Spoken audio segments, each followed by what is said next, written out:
Al Jazeera podcasts. Today, imprisonment as a tool of occupation?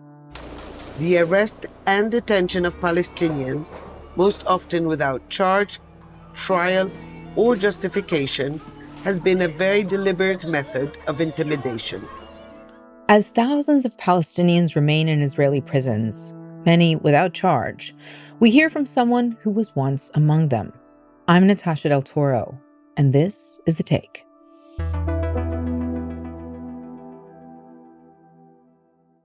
Every year on April 17th, Palestinians mark Prisoners' Day. It's a day to remember the thousands of Palestinians locked up in Israeli prisons and to call for their freedom. The day goes back to 1974 after the first prisoner swap between Israelis and Palestinians. According to the UN, over 800,000 Palestinians have been detained since Israel's occupation began in 1967. My guest today spent time in an Israeli prison and knows what it's like to be there. My name is Walid Habbas. I live in Jerusalem. I am a researcher in the Palestinian Forum for Israeli Studies. Well, Walid, welcome to The Take. It's wonderful to have you here today. You've appeared both on Arabic and English media, including here on Al Jazeera. But what they might not know about you is that you yourself were once a prisoner in Israeli jails.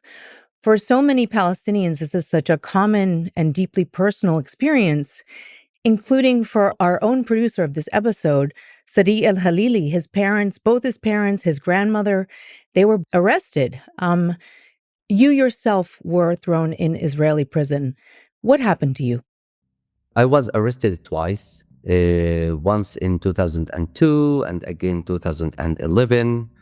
And in total, I spent around 11 years in Israeli prisons. During 11. that time, 11 yes, years. 11 years, yes. Wow. So during that time, I witnessed various phases in the prison life. The prison life and the social life of prisoners and the prisoners movement is something integral to the Palestinian life. You can find the stories about prisons in every house, every neighborhood. So I witnessed various phases in the prison life, including multiple hunger strikes, assaults on isolated prisoners, including me. I also saw how the prisoners responded to major political developments, let's say, such as prisoners' exchange deals or political negotiations, etc. So it is a social life. So you were convicted of there was an assault on an Israeli soldier. Is that correct? Yes, I wouldn't put it like this. I was part of a student movement in Birzeit University, and we were once in a demonstration, and it happened that inside our neighborhood there were settlers and soldiers, and there were clashes. Palestinians, one of the reasons we're doing this story is Palestinians mark Prisoners' Day every April 17th to remember those who are still in prison. This is a day of protest. It's a call for release and an end to the abuse that so many Palestinian prisoners face. We've heard stories of people that are coming back with missing limbs. They're severely malnourished. Some people have untreated illnesses and skin conditions. There's one case, which I'm sure you've heard about, that's very shocking, of this former bodybuilder, Muazzez Obayat, and he was put into this Israeli prison. He came out months later. He was unrecognizable, right? He was very frail, and he was never charged. They beat me everywhere. My head, my legs. They paralyzed them. My hands, too. They didn't even care about my previous injury. They hit me on it. We know there's also been instances of people dying in prison. From your own experience and through your research, Walid, what are Palestinian prisoners subjected to inside these prisons? Okay. I would start my own personal story. When I was arrested the first time in 2002, I was shot in my eye with a rubber bullet and I lost my eye. And then I got a glass or a prothesa. And when I was imprisoned, I faced like severe conditions to get to hospital because I needed different types of surgeries and interventions.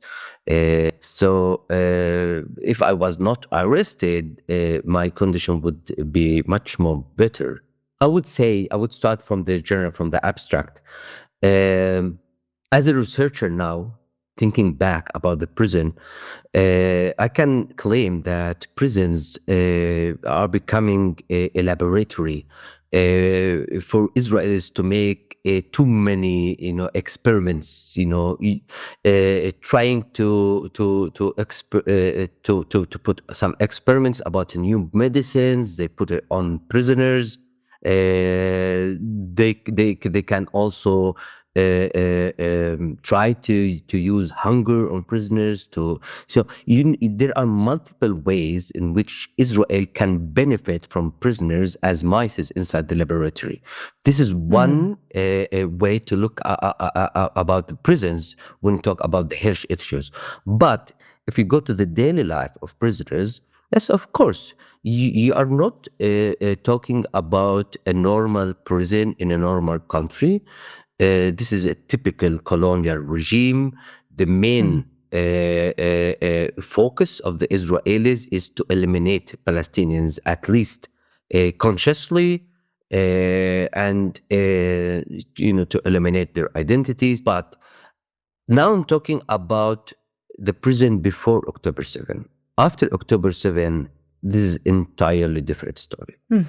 Well, and I mean, look, just to stop you right there, it's also the conditions that you're describing are abhorrent and really dehumanizing. And it's important to also mention that many of these people are there without charge. As of October, Israel is not even allowing humanitarian organizations to go and inspect what's happening in these prisons. So it's even going to be more difficult to know what's going on in there.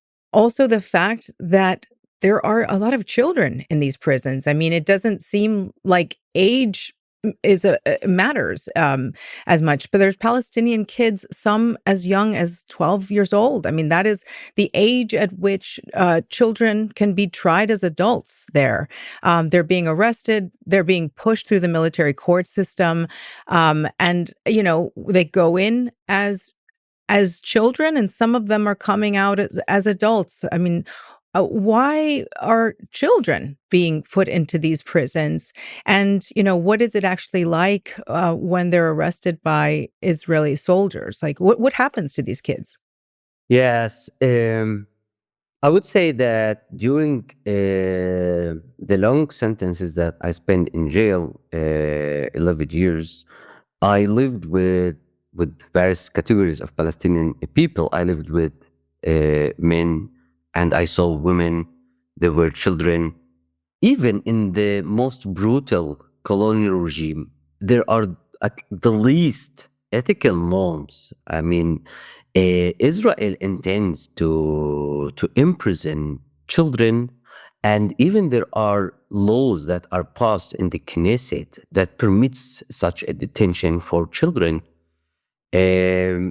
And even once there was a woman who she was in jail and she gave birth in jail, and her baby stayed with her 2 years inside the cell. This was the youngest prisoner.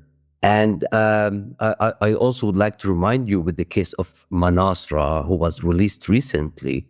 Ahmad Manasra has been freed. The now 23-year-old was arrested in 2015 on allegations of the attempted murder of 2 Israelis in a knife attack, for which he was later convicted. You mentioned the case, this famous case of Ahmad Manazra, who was put into prison when he was 13. He was charged with attempted murder, even though he didn't stab anyone. And that's something that the courts themselves have acknowledged. This person, who's now 23, has come out of prison with severe mental health conditions. He has been diagnosed with schizophrenia. So one can only imagine the suffering that this person endured while he was in Israeli prison as a child. Yes, of course. This is the case of Manasra is a very famous case in Palestine, and I guess also worldwide. Let me here point out to the clear complicity of the Israeli juridical system in that also, which has become an active participant in this crime. What we are witnessing is no longer a prison system in the conventional sense.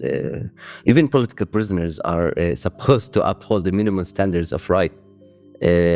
However, in Israel, it is a system designed to erase, to eliminate Palestinian identity, or let's say to break the consciousness and to systematically crush the very notion of resistance or dignity. Just to give a sense of the scale of this, according to Defense for Children International, there's around 500 to 700 kids who are arrested and prosecuted in Israeli military courts every year. The issue of the children, it's a kind of collective punishment when you punish the mothers and the fathers when you detain their children. This is a case here about the children. When inside the jail, there are different, compounds, and the children are put alone in a distinct compound. It's like at the wing of the children, and Israel imposes on them different type of curriculum because it presents itself as putting them under certain educational program, which is in fact washing their minds in different programs. More with Walid after the break. So, Walid, I think this is a really important point for people to understand. Imprisonment under occupation. It's not like what most people think of when they think of jail or prison. For Palestinians in the West Bank and Gaza, they're under Israeli military law.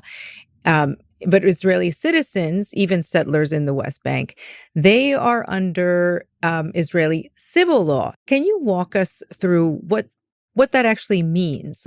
What's the difference in how each group is treated? Let's talk about this. We have the normal imprisonment system where you go to court and you got convicted, charged, and go back to jail.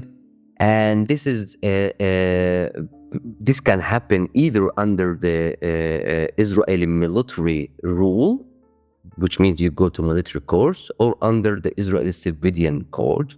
It depends where did you conducted your act, if there's an act conducted. The second category is the administration detention. Administration detention was well known in all the British Empire worldwide. Suspend the law and put someone in prison without going through this bureaucratic procedure where there's a court, where there's a lawyer, okay? And even the state who puts someone in the administrative detention, the state can say, I don't have any charge, I know that I need to put him in jail, okay? Some people can, so this administrative detention can be renewed every 3 months or every 6 months, and it can be extended. But the third category, which is the most dangerous, which emerged after October 7, it is called unlawful combatant. Unlawful combatant is designated for the Nukhbe, the combatants of Hamas who attacked Israel. And these are put in an entirely different system of imprisonment. Let's say in like the version of Guantanamo or Abu Ghraib in Iraq, where you put them under the ground and you don't have any kind of laws, you don't get them to courts, and they are bare lives. Bare lives, I mean, you can kill them, you can get their teeth out. This is something any soldier can do to them. They are treated as materials, or as, I'm sorry for this word, or as animals, and they don't get to courts. So under this category today, speaking, we have 1,800 Palestinians who were kidnapped from Gaza. Yeah, and in some ways, it seems, I mean, some of the things you're describing sounds even and the worse than Guantanamo. So there are these different systems that apply to Palestinians versus to Israelis. And in one system, you're saying that they really are denied their rights. They're denied any kind of due process. It sounds like they're kind of treated as guilty before proven innocent. Is that right? Yeah. I mean, again, it's about terminology, but all the Palestinians are guilty unless they prove they are not. It's not the opposite side. And, you know, and we're talking about thousands of people that are in prison right now, thousands and thousands of Palestinians. And we've seen over the years that prisoners are at the heart of negotiations between Palestinian leaders and Israel. We've seen this used as a leverage. Israel uses this as leverage in negotiations with Hamas, especially since October 7th, to release Israeli captives. Why do you think that Palestinian prisoners hold so much weight in these negotiations?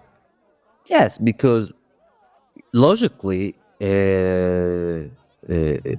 or in general, the leadership of the Palestinians, the leadership of the political movement of the Palestinians, the fighters, the combatants for freedom are all in jail.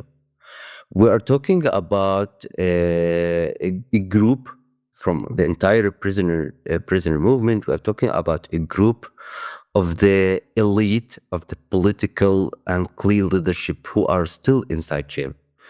No need to include names. All of them are, but some of them would make a game changer if they were released. I mean, inside the Palestinian internal political life, they would there would be a game changer. They would unify Palestinians. We have witnessed historically a lot of initiatives driven by these leadership inside the prison, to bridge between Palestinians, to overcome the political division, etc., etc. So we're talking about active, vocal, elite political leadership inside the jail. Israel knows that, and let's hope first, like all political prisoners worldwide, not only here in Palestine, in Israel, to be released as soon as possible. Right. Well, and that's something that, you know, we're thinking about here on Prisoners' Day. You know, Walid, military raids in the West Bank, we know they happen almost daily, and arrests haven't stopped since the occupation began in 1967. Do you believe that there will ever be a day that all Palestinian prisoners are freed by Israel? I think as long as there is injustice between the river and the sea, as long as Palestinians are under occupation, under colonialism, under apartheid, or whatever we want to call it, Palestinians would reproduce again and again a political movement. They would fight the injustice. This is their right. And therefore, they will continue to be prisoners, unfortunately. So solving the case of the prisoners, saying that on the Prisoners' Day, is not limited to the issue of prisoners. It is a political general case connected to the whole case of Palestine. Once Palestine is decolonized, when there is justice here in Palestine, we can talk about closing this episode in the Palestinian life. But as Gramsci says, the pessimism of the intellect does not cancel the optimism of the will. So now everyone is pessimistic about what is happening, but I'm sure the will of the Palestinians would continue to give birth to new combatants, to new fighters, because this is our right. I would say this is our duty. And that's The Take. We're always listening to what you think of the show, so let us know what kinds of episodes you'd like to hear more of and what you thought of this one. And if you want to catch more episodes like this, make sure you're following our YouTube playlist. And while you're at it, hit that subscribe button so you'll stay in the loop with all things Al Jazeera English. We'll be back tomorrow.